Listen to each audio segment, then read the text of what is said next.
Paper plate making machine, semi automatic single die paper plate making machine అంటారు, semi automatic buffet plate making machine అంటారు, hydraulic paper plate making machine అంటారు, hydraulic buffet paper plate making machine అంటారు. So మనం ఈ machine కొనుక్కున్న తర్వాత దీనికి వచ్చే 1 HP మోటార్ని మనం ఇంటి కరెంటు మీటర్ కాకుండా దీనికి సపరేట్గా commercial category to single phase metre తీసుకోవడం వలన భవిష్యత్తులో ఎలక్ట్రిసిటీ డిపార్ట్మెంట్ నుంచి మీకు ఎలాంటి ప్రాబ్లమ్స్ ఉండవని మంచి సలహా ఇస్తున్నాను, పాటించవలసిందిగా కోరుతున్నాను.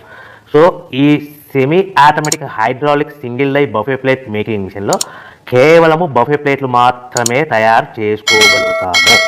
ఈ మిషన్లో కేవలం మందం లవ్ దొడ్డు ప్లేట్లు మాత్రం బఫే ప్లేట్ తయారు చేసుకోగలుగుతాము.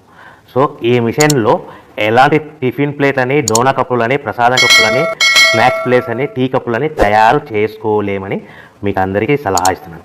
సో ఈ బఫే ప్లేట్లు ఏ విధంగా తయారు చేసుకోవచ్చు అంటే కనుక మనకు రా మెటీరియల్ షీట్ ఇలా ఉంటుంది. ఈ షీట్ని డై మధ్యలో పెట్టి గేర్ వెనక్కి లాగితే కనుక 1, 2, 3 సెకండ్లు లాగిన తర్వాత అదే గేర్ను ముందుకు నెట్టడం వల్ల డై కిందికి వస్తుంది. ఈ విధంగా తయారైన ప్లేట్ చేసుకోవచ్చు. సో ఈ బఫే ప్లేట్లు మనం ఎన్ని తయారు చేసుకోవచ్చు అంటే కనుక నిమిషానికి 5 నుంచి 10 ప్లేట్లు తయారు చేసుకోవచ్చు. అది కూడా ఆపరేటింగ్ చేసే ఆపరేటర్ మీద ఆధారపడి ఉంటుంది.